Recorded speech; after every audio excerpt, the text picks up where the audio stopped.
Hi అండి. My name is Diya Williams. ఈరోజు మనము intermediate first year Sanskrit new syllabus 2025-26 question paper pattern మరియు ఏ రోమన్లో మనం ఏవేవి చదువుకోవాలి అని ఈరోజు మనం తెలుసుకుందాం. మొదటగా ఫస్ట్ రోమన్ శ్లోకం పూరయిత్వ భావంచలికత అన్నాడు. ఏకం శ్లోకం, ఒక్క శ్లోకానికి మాత్రమే మనము అసంపూర్ణంగా ఉన్నటువంటి శ్లోకాన్ని సంపూర్ణం చేసి భావాన్ని రాయాలి. మనకు ఎన్ని శ్లోకాలు ఇచ్చారు? ఇక్కడ 2 శ్లోకాలు ఇచ్చారు. ఒక శ్లోకానికి మాత్రమే మనము ఆన్సర్ రాయాల్సి ఉంటుంది. 6 మార్కులు ఒక శ్లోకానికి. ఇక్కడ మనకు పద్య భాగంలో 3వ పాఠ్య భాగమైనటువంటి నీతి శ్లోక అను పాఠమునందు స్టార్ గుర్తున్నటువంటివి మొత్తం 8 శ్లోకాలు ఉన్నాయి. మనకు మొదటి 4 శ్లోకాల నుండి ఒకటి, చివరి 4 శ్లోకాల నుండి ఒక శ్లోకము ఇవ్వడం జరుగుతుంది. కాబట్టి మనము మొదటి 4 శ్లోకాలు నేర్చుకుంటే సరిపోతుంది, లేదా చివరి 4 శ్లోకాలు నేర్చుకున్నా కూడా ఏదో ఒకటి నేర్చుకుంటే సరిపోతుంది. మనకి 6 మార్కులు రావడం జరుగుతుంది. ఇక రెండవ రోమ ఏకం నిబంధన ప్రశ్నానం సమాధేయ అన్నాడు. అంటే ఒక నిబంధన ప్రశ్నకు సమాధానం రాయండి అన్నాడు. ఇది పద్య భాగం నుండి రావడం జరుగుతుంది. మనకు 2 ప్రశ్నలు ఇచ్చారు. ఒక్కటి దానికి మాత్రమే మనము సమాధానం రాయాల్సి ఉంటుంది. ఒక ఎస్సేకి 6 మార్కులు. సో ఇక్కడ మనకి ఎన్ని లెసన్స్ ఉన్నాయి? మనకు పద్య భాగంలో 5 లెసన్స్ ఉన్నాయి. అందులో 3వ లెసన్లో మాత్రమే మనకి ఎస్సే లేదు. అంటే 4 లెసన్స్, 1, 2, 4, 5. ఇందులో మనకి బాగా గుర్తుపెట్టుకోండి, 1, 2 లెసన్స్ ఏది హనుమదుపదేశ రఘోహ శౌర్యం, ఈ 2 లెసన్స్లో నుండి ఒక ఎస్సే, జనాధార ప్రతిశ్రుతి నుండి ఒక ఎస్సే ఇవ్వడం జరుగుతుంది అని ఖచ్చితంగా అని నేను చెప్పడం కాదు, ఇవ్వవచ్చు. లేదంటే ఒకటి ఎక్స్ట్రాగా నేర్చుకుని ఉంటే సరిపోతుంది. ఎందుకంటే నా పిల్లలకి మా స్టూడెంట్స్కి నేను ఒకటి ఎస్సే ఎక్స్ట్రా నేర్చుకోండి అమ్మా అని చెప్పడం జరుగుతుంది. కాబట్టి నేను జనాధార ఎస్సే నేర్చుకోమని చెప్పడం జరుగుతుందమ్మా. సో ఇప్పుడు హనుమదుపదేశ రఘోహ శౌర్యం ఎక్స్ట్రాగా జనాధార నేర్చుకోమని చెప్తాను. నెక్స్ట్ 3వ రోమం, ఇది గద్య భాగమునందు ఎస్సే. ఏకం నిబంధన ప్రశ్నానం సమాదత్త అన్నాడు. ఇక్కడ 2 ప్రశ్నలు ఇచ్చారు. ఆ రెండింటిలో ఒకదానికి మాత్రమే సమాధానం రాయమన్నాడు. ఒక ప్రశ్నకి రాయడం వల్ల 6 మార్కులు రావడం జరుగుతుంది. గద్య భాగంలో మొత్తం మనకు 5 లెసన్స్ ఉన్నాయి. అందులో 3వ లెసన్ మూర్ఖ పండిత కథ. ఈ లెసన్లో ఎస్సే లేదు. కాబట్టి మనకు అజ్ఞాతస్య వాసోనాదేయ, శూద్రక వీరవర కథ, దయావాన్ రాక్షస, జీర్ణఛత్రం అనేటటువంటి 4 ఎస్సేల నుండి మనకు 2 ఇవ్వడం జరుగుతుంది. కాబట్టి నేను ఇక్కడ అజ్ఞాతస్య వాసోనాదేయ, శూద్రక వీరవర కథ అనేటటువంటి ఈ 2 ఎస్సేల నుండి 1, దయావాన్ రాక్షస జీర్ణఛత్రం నుండి 1 రావడానికి అవకాశం ఉంది. లేకపోతే అజ్ఞాతస్య వాసోనాదేయ, శూద్రక వీరవర కథ, దయావాన్ రాక్షస ఈ 3 నేర్చుకోమని నేను పిల్లలకి చెప్పడం జరిగింది. కాబట్టి మనం ఇబ్బంది పడవలసినటువంటి అవసరం లేదు. నెక్స్ట్ 4వ రోమన్ 4 ప్రశ్నా సమాధేయ అన్నాడు. అంటే 4కి సమాధానం రాయమన్నారు ప్రశ్నలకి. ఈ ప్రశ్నలు ఉపవాచకం నుండి రావడం జరుగుతుంది.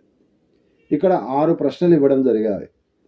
అందులో 3కి మాత్రమే సమాధానం 4కి మాత్రమే సమాధానం రాయమని ఇవ్వడం జరిగింది. సో ఇక్కడ మనకు వినయ విధేయతాచ, మిత్రరత్నం, పాపస్య ఫలం, దానశూర శిభి, మైత్రి అని మొత్తం 5 లెసన్స్ ఉన్నాయి. ప్రతి లెసన్లో 2 ప్రశ్నలు ఉన్నాయి. కేవలం 3వ లెసన్లో మాత్రమే, అనగా పాపస్య ఫలంలో మొత్తం 4 ప్రశ్నలు ఉన్నాయి. అక్కడ ఇచ్చినటువంటివన్నీ 6 ప్రశ్నలు. మనం రాయవలసినవి 4. ఇక్కడ ఒక్కొక్క లెసన్ నుండి ఒక్కొక్క ప్రశ్న ఇచ్చినప్పటికీ ఒక ప్రశ్న ఇవ్వడానికి లెసన్ లేదు. కానీ ఒక లెసన్లో ఎక్స్ట్రాగా 2 ప్రశ్నలు ఎక్కువ ఉన్నాయి. అది పాపస్య ఫలం. అందులో నుండి 2 ఇవ్వడానికి అవకాశం ఉంది. కాబట్టి వినయ విధేయత చ మిత్రరత్నం పాపస్య ఫలం. ఇవి 4 నేర్చుకుంటే, ఈ 3 నేర్చుకుంటే సరిపోతుంది. కానీ ఎక్స్ట్రా రాయమని నేను పిల్లలకు చెప్తూ ఉంటాను కాబట్టి దానశూర శిబిహి అయినా కానీ మైత్రి కానీ ఒకటి ఛాయిస్గా మనం రాయడానికి అవకాశం ఉంటుంది. ఇక 5th రోమన్ ద్వయోహ సందర్భ వ్యాఖ్యాత అన్నాడు. ఇవి సందర్భ వాక్యాలు పద్యభాగం నుండి ఇవ్వడం జరుగుతుంది. ఇందులో 4 సందర్భ వాక్యాలు ఇస్తే అందులో 2 మాత్రానికే సమాధానం ఇవ్వాలి. ఒక్కొక్క దానికి 3 మార్కులు వెరసి 6 మార్కులు. సో ఇక్కడ మనము చూస్తే 4 సందర్భ వాక్యాలు 4 లెసన్స్లో నుండి ఇవ్వడం జరుగుతుంది. ఎందువలంటే మనకున్నటువంటి 5 లెసన్స్లో పద్యభాగంలో 3వ లెసన్ నీతి శ్లోకాలు సందర్భ వాక్యాలు లేవు. కాబట్టి ప్రతి ఒక్క లెసన్ నుండి ఒక్కొక్క సందర్భ వాక్యం ఇవ్వడం జరుగుతుంది. ఇప్పుడు మనము హనుమదుపదేశ రఘోహ శౌర్యం ఈ 2 లెసన్స్ మాత్రం నేర్చుకుంటే సరిపోతుంది.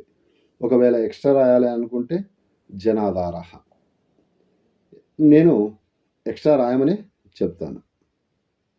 ఇక 6వ రోమన్ ఇందులో ద్వయోహ సందర్భ వ్యాఖ్యాత అన్నాడు. ఇది గద్య భాగం నుండి ఇవ్వడం జరిగింది. ఇందులో 4 సందర్భ వాక్యాలు ఇచ్చారు. అందులో 2 మాత్రమే సమాధానం రాయమన్నారు. సో ఒక్కొక్క దానికి 3 మార్కులు వెరసి 6 మార్కులు. ఇక్కడ మనకు గద్య భాగంలో 5 లెసన్స్ ఉన్నాయి. అజ్ఞాతస్య వాసోనాదేయ శూద్రక వీరవర కథ మూర్ఖ పండిత కథ దయవాన్ రాక్షస జీర్ణఛత్రం. ఇందులో కేవలం మూర్ఖ పండిత కథలో సందర్భ వాక్యాలు లేవు. కాబట్టి ఉన్న 4 లెసన్స్లో నుండి 4 ఏక సమాధాన ప్రశ్నలు వ్రాయవలసి ఉంటుంది. సరే, సందర్భ వాక్యాలు. కాబట్టి ఏ 2కైనా కూడా మీరు కరెక్ట్గా నేర్చుకుంటే సరిపోతుంది. అజ్ఞాతస్య వాసోనాదేయ శూద్రక వీరవర కథ. టాపర్స్ను ఒకటి ఎక్స్ట్రా రాయమని చెప్తాను. దయవాన్ రాక్షస. నెక్స్ట్ 7వ రోమన్ త్రయాః ప్రశ్నాః సమాధేయ అన్నాడు. ఇవి మనకు లఘు ప్రశ్నలు పద్యభాగం నుండి ఇవ్వడం జరుగుతుంది. ఇందులో 6 ప్రశ్నలు ఉన్నాయి. 3 రాయమంటాడు. ఒక్కొక్క దానికి 2 మార్కులు, మొత్తం 6 మార్కులు. మనకు 6 ప్రశ్నలు ఇచ్చారు. మనకున్నవి ఎన్ని లెసన్స్? 5 లెసన్స్. ఇక్కడ ప్రతి లెసన్లో కేవలం 3 లఘు ప్రశ్నలు మాత్రమే ఇవ్వడం జరిగింది. కానీ నీతి శ్లోకహాను పాఠ్యం నందు 5 ప్రశ్నలు ఉన్నాయి. కాబట్టి మనకు హనుమదుపదేశ శూద్రక వీరవర కథ మరియు నీతి శ్లోక ఈ 3 లెసన్స్ నేర్చుకోగలిగితే మీరు 4 ప్రశ్నలకు అనగా ఒక్కదానికి ఎక్స్ట్రాగా మీరు ఛాయిస్ రాయగలిగేదానికి అవకాశం ఉంది. నెక్స్ట్ 8వ రోమన్ త్రయాణం ప్రశ్నాః సమాధేయ అన్నాడు. ఇవి గద్య భాగం నుండి. ఇందులో మనకు 6 ప్రశ్నలు ఇచ్చారు. 3కి సమాధానం రాయమన్నారు. ఇందులో ఒక్కొక్క ప్రశ్నకి 2 మార్కులు, మొత్తం 6 మార్కులు. ఇక్కడ మొత్తం మనకు 5 లెసన్స్ ఉన్నాయి. కానీ ఒక్క లెసన్లో మాత్రమే 5 క్వశ్చన్స్ ఉన్నాయి. మిగతా లెసన్స్ అన్నింటిలోనూ 3 క్వశ్చన్స్ ఉన్నాయి. చూడండి. అజ్ఞాతవాసోనాదేయ శూద్రక వీరవర కథ మూర్ఖ పండిత కథ దయావాన్ రాక్షస జీర్ణఛత్రం. ఇక్కడ మనకి అజ్ఞాతస్య వాసోనాదేయ శూద్రక వీరవర కథ మూర్ఖ పండిత కథ ఈ 3 లెసన్స్ మనం నేర్చుకోగలిగితే ఒక ప్రశ్న ఎక్స్ట్రాగా రాయడానికి అవకాశం ఉంటుంది. ఇక నేను కేవలం వ్యాకరణాన్ని సపరేట్ చేసి చెప్పాలనుకున్నాను కాబట్టి ఇక్కడ లెసన్స్ పాఠ్యాంశాలలో ఉన్నటువంటి రోమన్స్ మాత్రమే వివరిస్తున్నాను. అందువల్ల నేను డైరెక్ట్ 15వ రోమన్ గురించి వివరిస్తున్నాను. ఇందులో 15వ రోమన్లో ఏకేన పదేన సమాధేయ అని పద్య భాగం నుండి 5 ప్రశ్నలు ఇవ్వడం జరుగుతుంది. ఒక్కొక్క దానికి 1 మార్క్. సో ఇక్కడ చాయిస్ అయితే ఉండదు. కాబట్టి మనకున్న 5 లెసన్స్, మనకు పద్య భాగంలో ఉన్నటువంటి 5 లెసన్స్లో నుండి 5 ప్రశ్నలు ఇవ్వడం జరుగుతుంది. కాబట్టి నేను పక్కన ఇక్కడ రెడ్ మార్కులో ఇచ్చాను పాఠ్యాంశాల పేర్లు. పద్య భాగంలో హనుమదుపదేశ, రఘోహ శౌర్యం, నీతి శ్లోక, జనాధార, ప్రతిశ్రుతి. ఈ 5 లెసన్స్లో నుండి ఒక్కొక్క ప్రశ్న ఇవ్వడం జరుగుతుంది పబ్లిక్లో. కాబట్టి కంప్లీట్గా మనము 1 మార్క్ క్వశ్చన్స్ చాయిస్ లేవు కాబట్టి అన్ని లెసన్స్ నుండి మనం కరెక్ట్గా చదువుకోవాల్సి ఉంటుంది.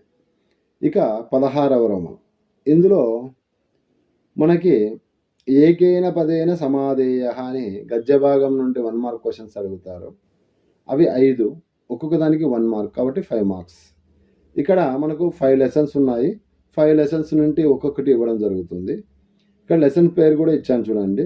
అజ్ఞాతసవాసో నాదేయ, శూద్రక వీరవర కథ, మూర్ఖ పండిత కథ, దయావాన్ రాక్షస, జీర్ణఛత్రం. ఈ 5 లెసన్స్లో నుండి మీకు 5 క్వశ్చన్స్ ఇస్తారు. చాయిస్ ఉండదు. కాబట్టి ఇవి అన్నీ నేర్చుకోవాల్సి ఉంటుంది.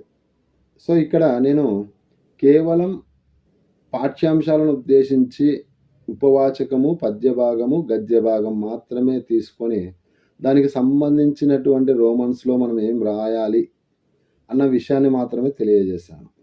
నెక్స్ట్ వీడియోలో నేను మీకు వ్యాకరణాంశాలలో మనం ఏ రోమన్లో ఏవేవి నేర్చుకుంటే సరిపోతుంది అన్న విషయాన్ని మీకు క్లుప్తంగా వివరిస్తాను. కాబట్టి మీకు ఒకవేళ ఈ వీడియో నచ్చితే దయచేసి సబ్స్క్రైబ్ చేసి మన తెలిసినటువంటి మిత్రులకు ఈ వీడియోను షేర్ చేయండి. ధన్యవాదాలు.